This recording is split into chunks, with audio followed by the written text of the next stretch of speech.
বিকালের নাস্তায় যদি থাকে বাঁধাকপির মুচমুচে পকোড়া আর 1 কাপ চা, তাহলে আর কি চাই। খুব কম সময়ে আর সামান্য উপকরণে কীভাবে এই পকোড়া বানাবেন দেখে নিন আজকের ভিডিওতে।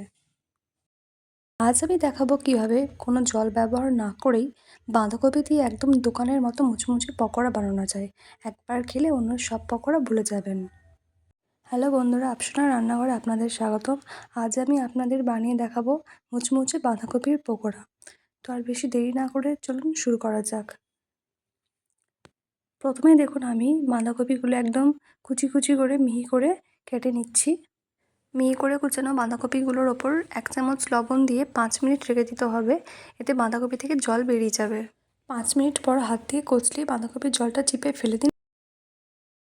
এর মধ্যে দিয়ে দিচ্ছি একটি লঙ্কা কুচি, একটি পেঁয়াজ কুচি, 1 চামচ কালো জিরে, 1 চামচ আদা রসুন বাটা। এখন দিয়ে দিচ্ছি এর মধ্যে 3 চামচ মতো কর্নফ্লাওয়ার, 2 চামচ মতো বেসন, মেন ট্রিক যেটা, এবং তারপর দিয়ে দিচ্ছি 2 চামচ মতো চালের গুঁড়ো। এটাই পকোড়াটাকে দীর্ঘক্ষণ ধরে মুচমুচে রাখবে। এরপর দিয়ে দিচ্ছি 1 চামচ ভাজা মশলা গুঁড়ো, 1 চামচ হলুদ গুঁড়ো, 1 চামচ লঙ্কা গুঁড়ো এবং সবশেষে দিচ্ছি 1 চামচ চাট মশলা।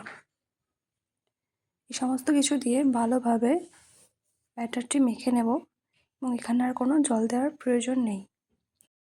জল না দেওয়ার জন্য কিন্তু পকোড়াগুলি অনেকক্ষণ ধরে মুচমুচে থাকবে। দেখুন বাঁধাকপি পকোড়া তৈরির জন্য ব্যাটারটি একদম রেডি হয়ে গিয়েছে। জল ছাড়া এটা মাখিয়ে নিয়েছি। আর এখন এগুলো আমি আস্তে আস্তে ডুবো তেলে ধিমে আঁচে ভেজে নেব।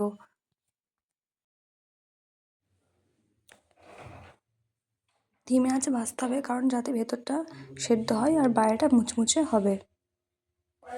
পকোড়াগুলি আস্তে আস্তে গোল্ডেন ব্রাউন হওয়া পর্যন্ত ভেজে নেব।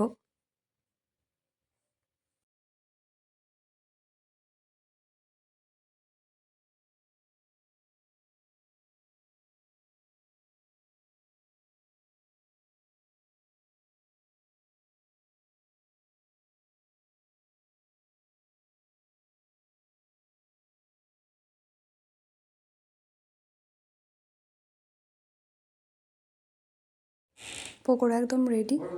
দেখুন ভেতরটা খুব ভালোভাবে হয়ে গেছে এবং খুব ক্রিস্পি হয়েছে।